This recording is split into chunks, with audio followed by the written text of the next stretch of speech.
Good morning. Now let us begin our Metta meditation.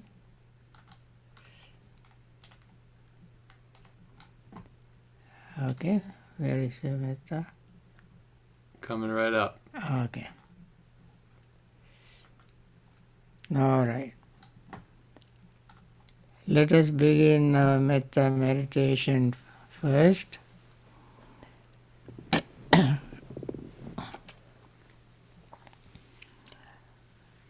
May all beings be happy and secure. May all beings have happy minds. Whatever living beings there may be, without exception, weak or strong, long, large, medium, short, subtle or gross, visible or invisible, living near or far, born or coming to birth, may all beings have happy minds. Let no one deceive another, nor despise anyone anywhere, neither from anger nor ill will should anyone wish harm to another.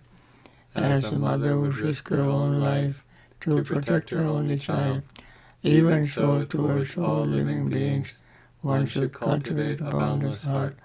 One should cultivate for all the world a heart of boundless loving friendliness, above, below, and all around, unobstructed, without hate or resentment, whether standing, walking, sitting, lying down, or whenever awake.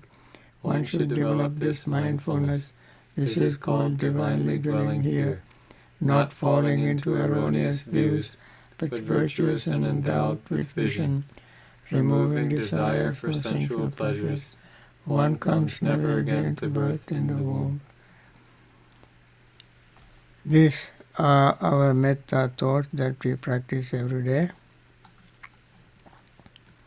With this thought, let us continue our mindfulness practice. Let us focus our mind on our breathing, which represents the entire truth of existence. That means changing. As we breathe in, we notice the breath touching the nostrils. As the breath goes into our lungs, we experience expansion of our lung area, expanding of our lower abdominal areas. As we breathe out, lower abdomen contracts, chest area contracts, and we feel the breath leaving our nostrils. As we do so, we notice a little pause between inhaling and exhaling.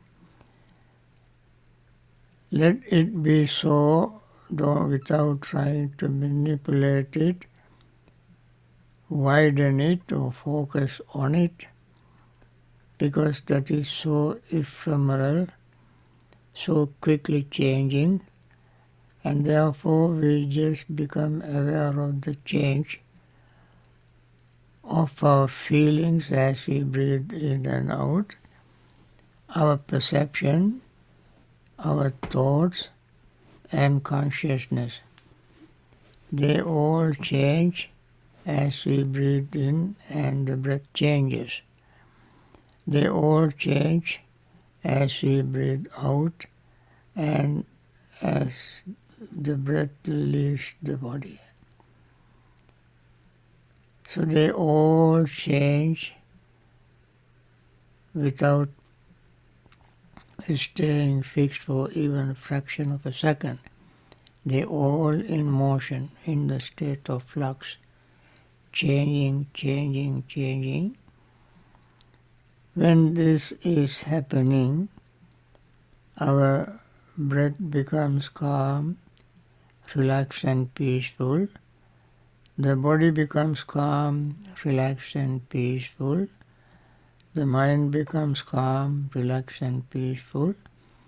In order to make them peaceful, we do not use words. Words can agitate, excite our mind. Moreover, words can block our view of reality of impermanence, and therefore, without using words, concept, we just pay attention to what is happening. Then what we see is appearing and disappearing, and when we let it happen, then our desire for clinging to anything fades away. Desire, as we know, is one of the hindrances. As it also leaves, disappears, then we know, we see, experience, everything including desire is fading away, and then the body and mind becomes even more relaxed. There we begin to feel Metta feeling, and then there may not be any resentment or rigidity, uptightness in our mind.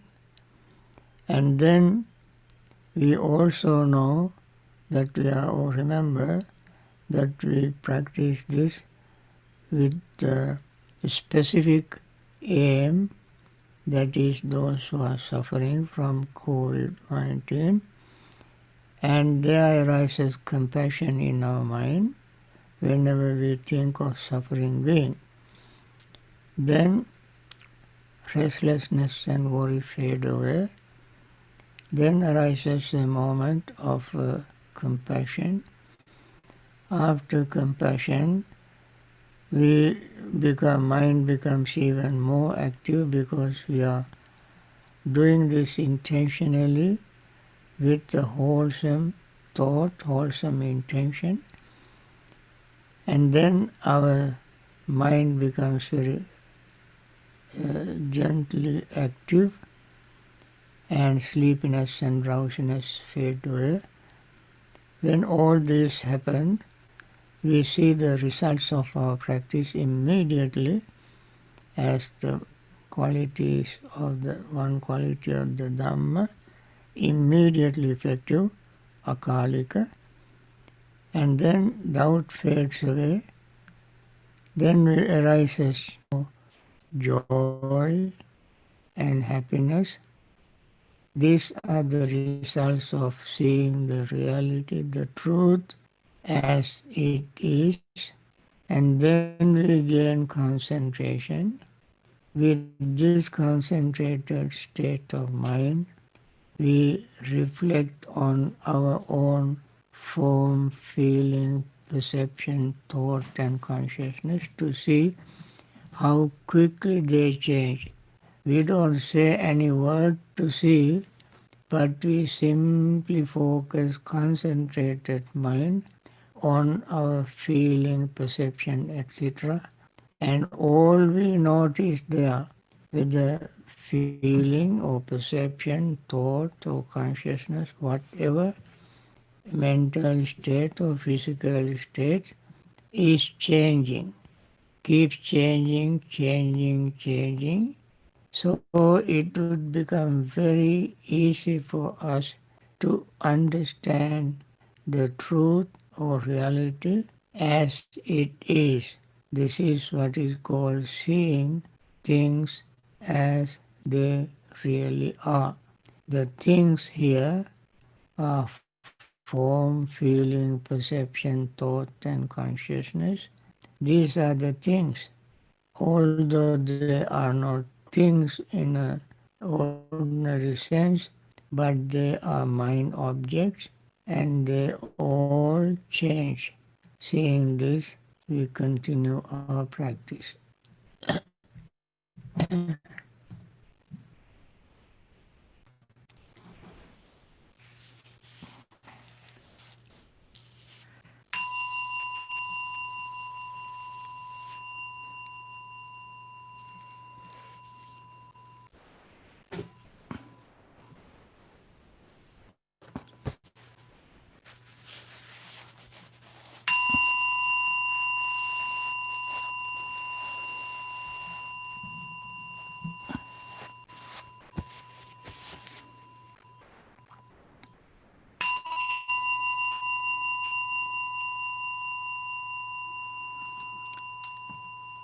Dukkhapatta ca nidukkha, bhayapatta ca nibbhaya, sokapatta ca nissoka, hontu sabbe pipanino. May the suffering be free from suffering. May the fear struck be free from fear. May the grieving be free from grief. So too may all beings be. With this metta wish, let us begin our short Dhamma talk. You may remember on Tuesday I spoke on feelings and then where craving arises, when it arises, and settle down when it settles down. I want to continue this theme, and today talk may be very easy for people to remember, and yet it is very central to uh, our practice, our talks, and the theme of metta dependent origination. I introduced the topic on Tuesday, but I could not elaborate it, and today I want to recap the introduction so that you may remember the theme. In Sutta Nipata, the last chapter called Parayana Vagga. Parayana means that there are very profound discourses, Attaka Vagga and Parayana Vagga in Sutta Nipata. Parayana means going beyond this world, meaning attaining liberation. In that section there were students of very famous ascetic called Bhavari. One of them is Tissa Metteya. He asked the Buddha a question. Answering his question, Buddha said,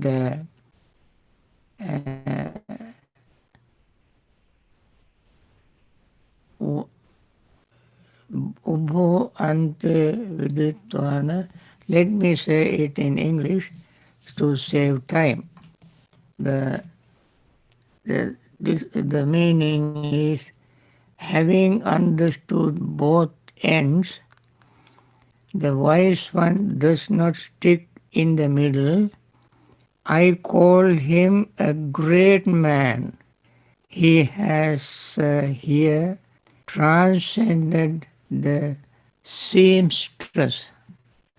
Transcended the seamstress.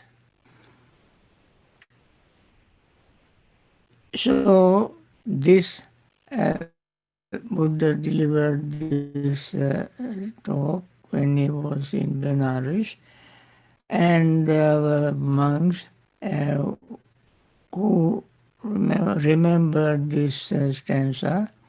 After their noon meal, they assembled in the assembly hall and began to discuss Dhamma. It was very much like a conference, and they took this stanza and wanted to understand the meaning of this stanza. So 6 monks gave their personal interpretation and explanation of this stanza. One monk said, when this, as I said, this is like a story form, but that is why you can remember it even better. One monk said, Ubho ante, both ends. Both, when we say both ends, there must be two ends. He said, one end is contact, other end is the arising of contact, and the middle is the cessation of contact, and the seamstress is craving or desire. The word desire or tanha is feminine gender. That is why the word seamstress is used. So this monk said the first end is contact, second end is the arising of contact, the middle is the cessation of contact, seamstress is craving or tanha, desire. So when there is contact, we experience the contact and we see contact arises.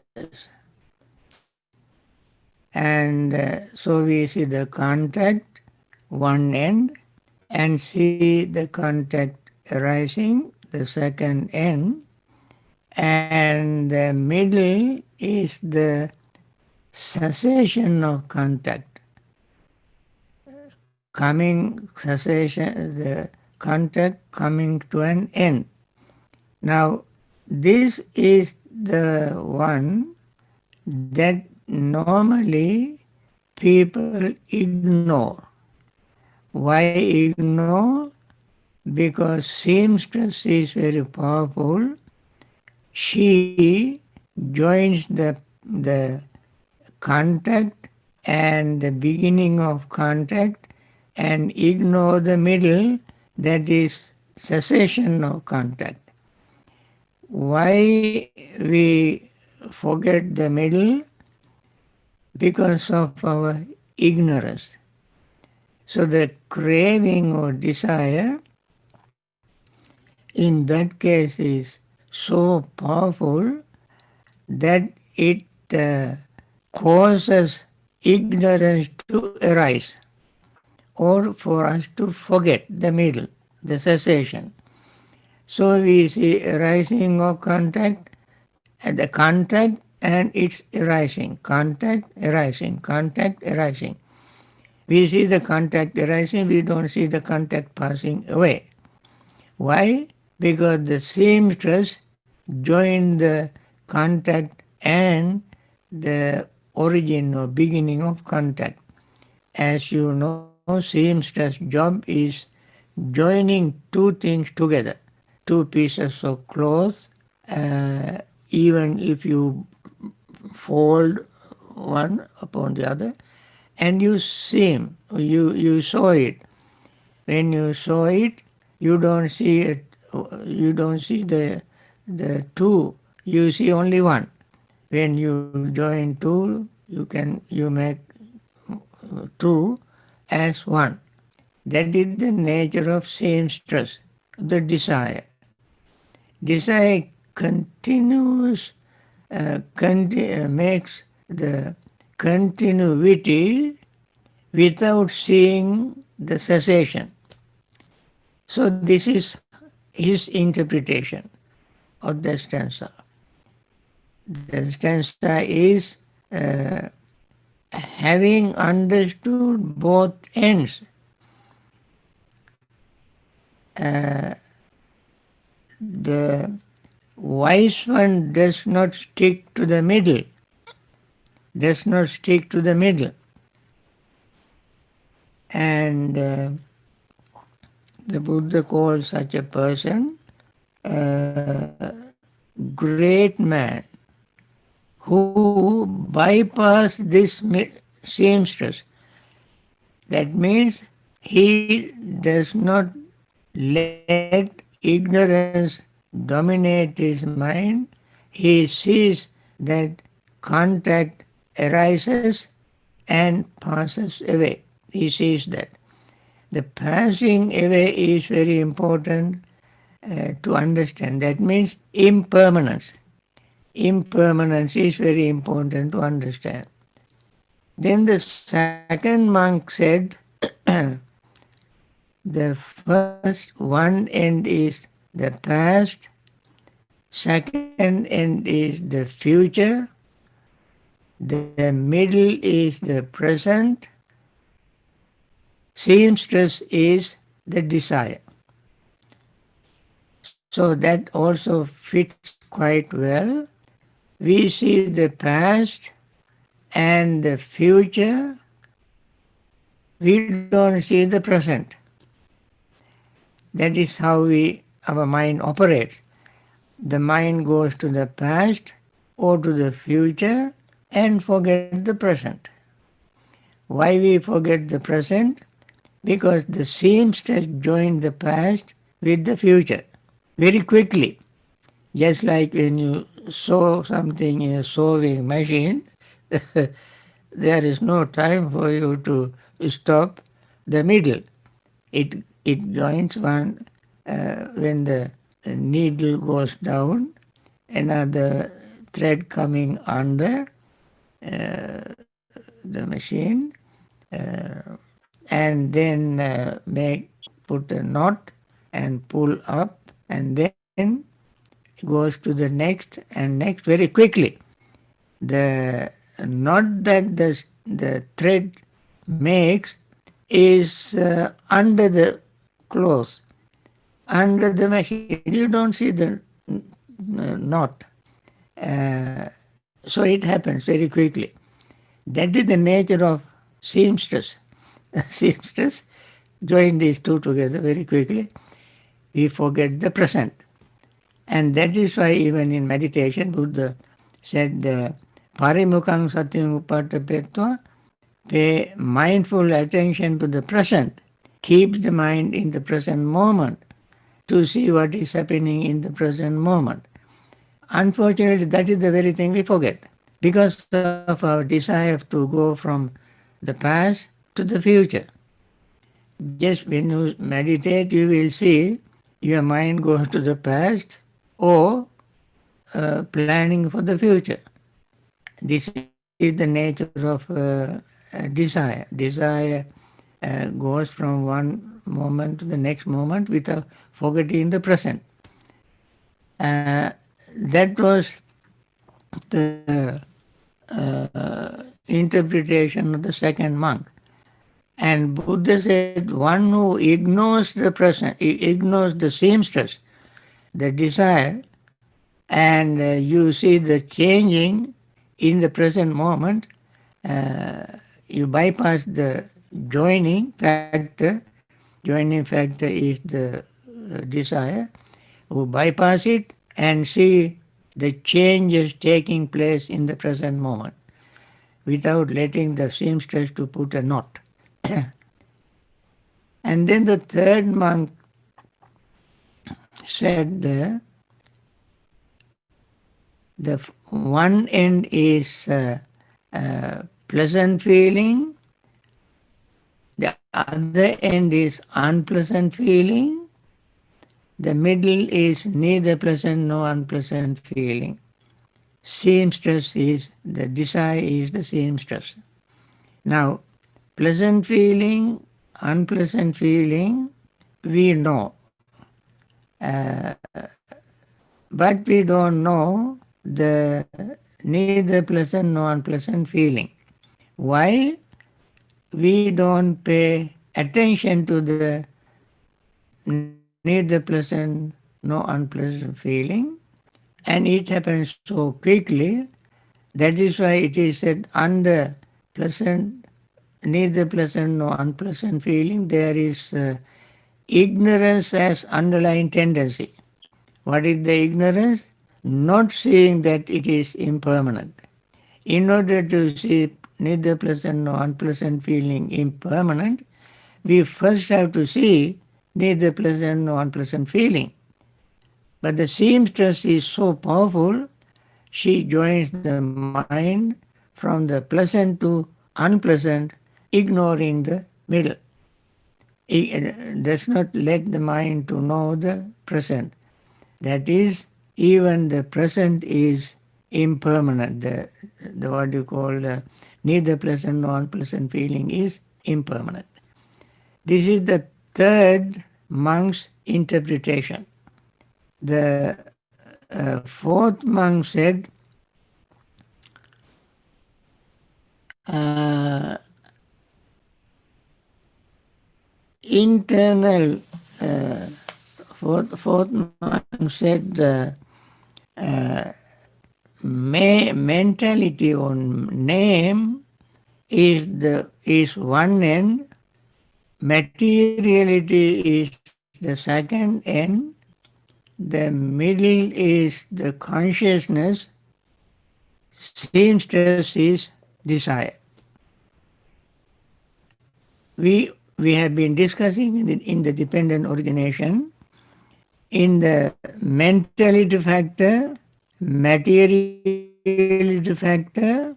In the materiality factor there are 4, mentality factor there are 5, and these 2 are joined by consciousness. That means consciousness is in the mentality factor, consciousness is in the materiality factor.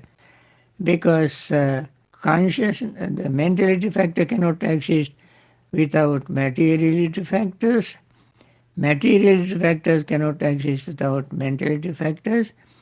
None of them exist without consciousness. Therefore, consciousness is in the middle. But the seamstress or the desire ignore the consciousness factor and always all the mind goes from the mentality factors to materiality factors, ignoring consciousness. And that is the fourth monk's interpretation. Then the fifth monk, he said his interpretation is internal sense bases are one end, external sensory objects are other end, the middle is consciousness. Now, internal sense bases are 6 senses: eyes, ears, nose, tongue, body, and mind. External sense objects are form, sound, smell, taste, touch, and mental objects. And the middle is again consciousness. Consciousness. Now,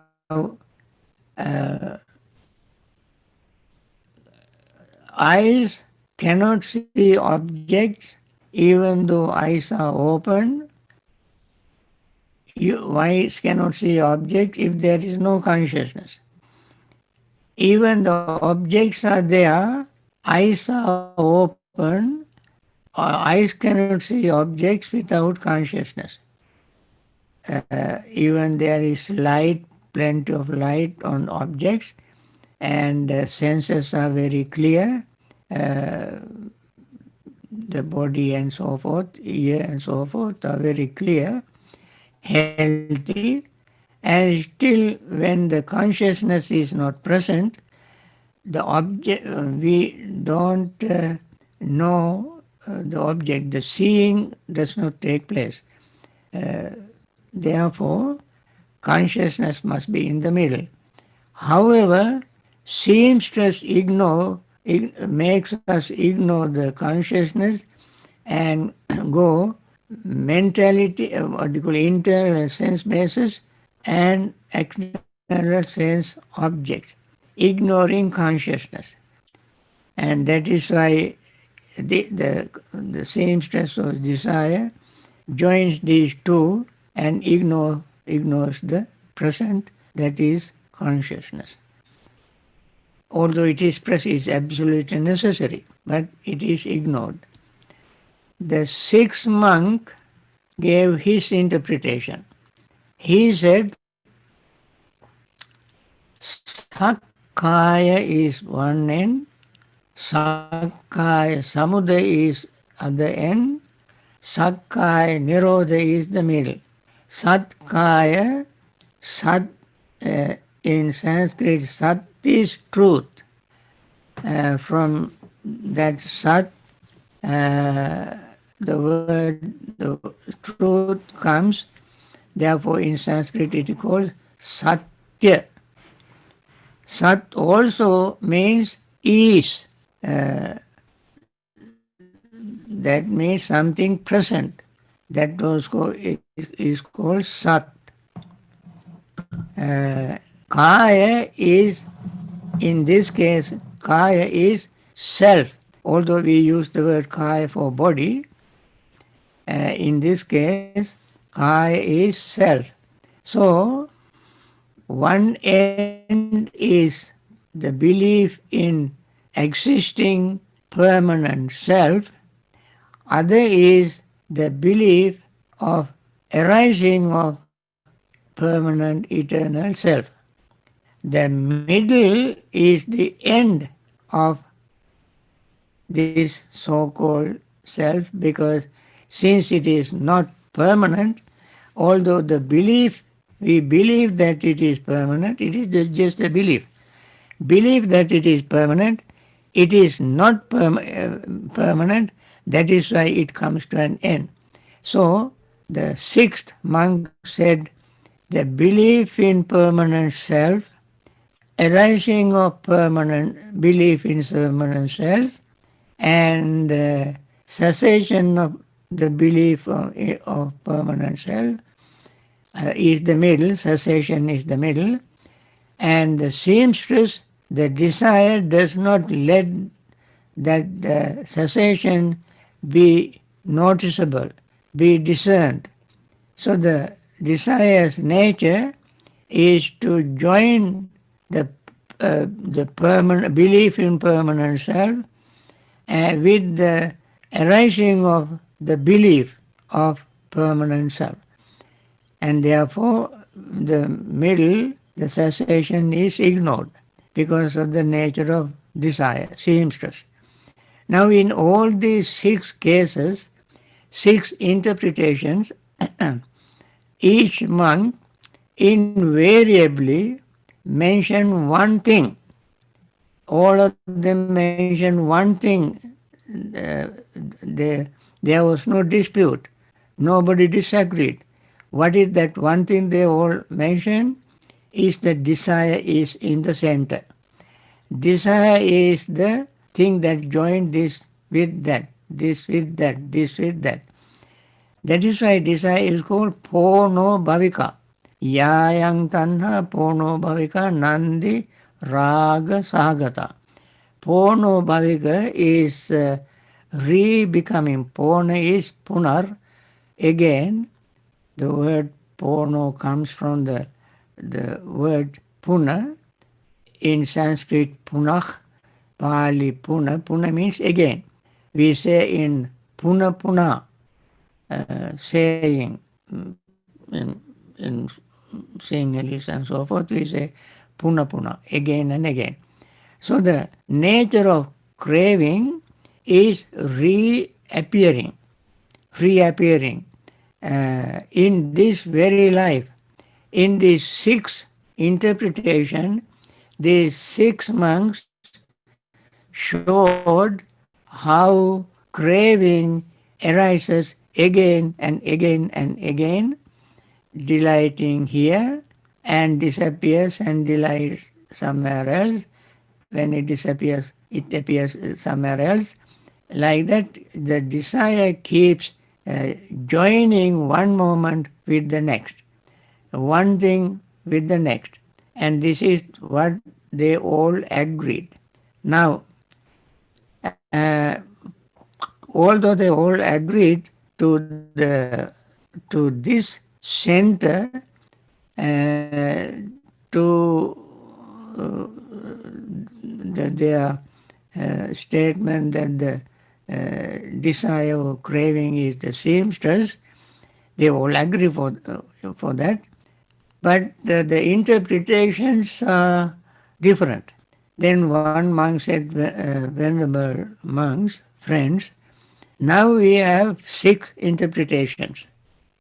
Which one of them is correct? Of course, in this conference, in this discussion, and none of them can tell decisively, precisely, which interpretation is the correct one, right one. Then they said, since we have these 6 interpretations and could not come to a conclusion as to which is the correct one, let us go to the Buddha, our teacher, Supreme Enlightened One, and present our 6 interpretations. They all went and asked Buddha Venerable Sir, this, we had a conference, they related the whole story to the Buddha and said we had this conference and these are the 6 interpretations of the stanza that you, Venerable Sir, recited in Parayana, in Sutta Nipata. To Metteya, to Metteya's question, you gave this. Which of these 6 interpretation is correct? Buddha, not just to be diplomatic, Buddha said all the 6 interpretations are correct in their own way. All of them are correct in their own way. But what I meant when I said this, recited this stanza, answering Mettaya's questions, what I meant was the first end is contact, second end is arising of contact, the middle is the cessation of contact, and the seamstress is desire. That is what I said. But all of you are correct in your own way because they all said the same thing.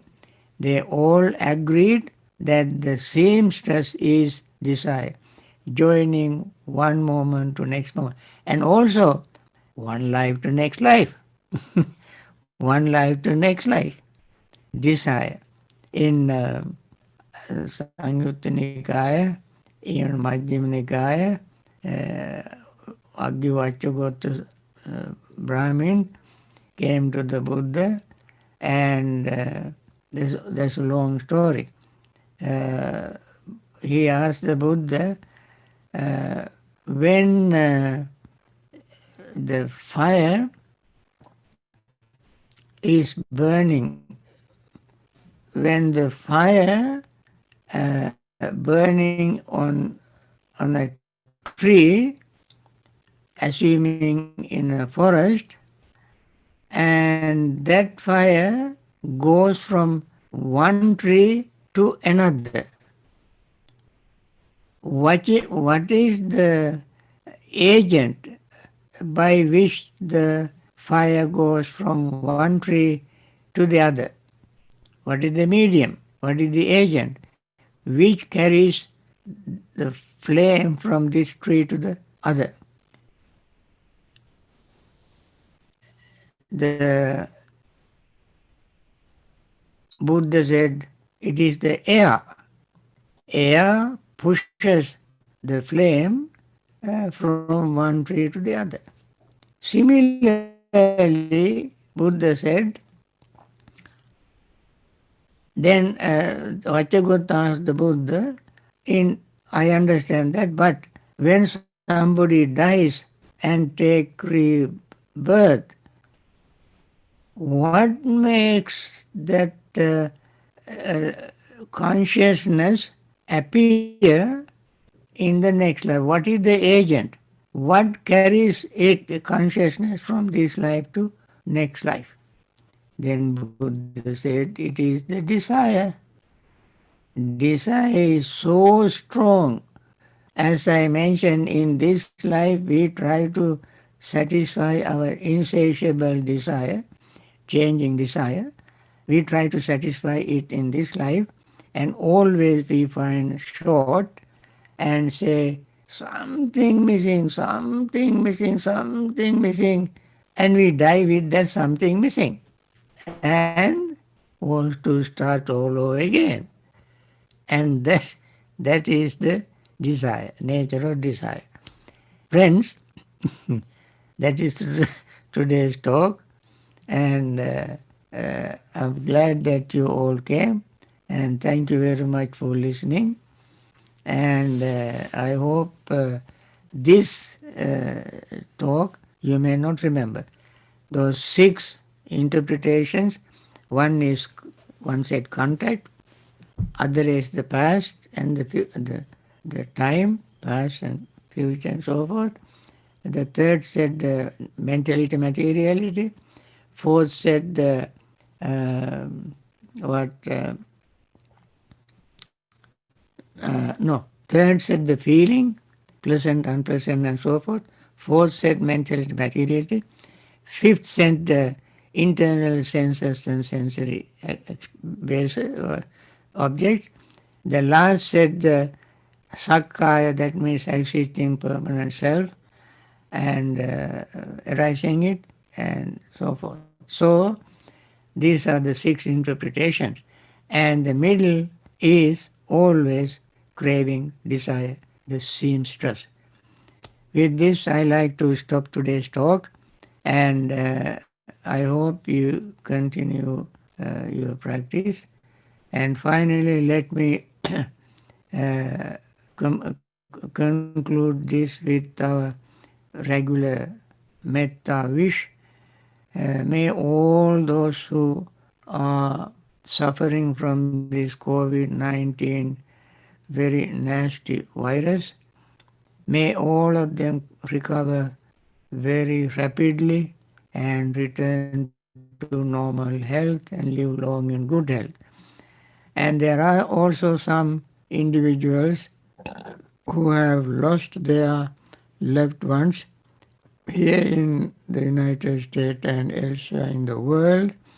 I'm sure they all are in grief over the passing away of their loved ones, and we want to wish them to recover from that grief, particularly understanding the nature of Dhamma, and come back to their regular normal life.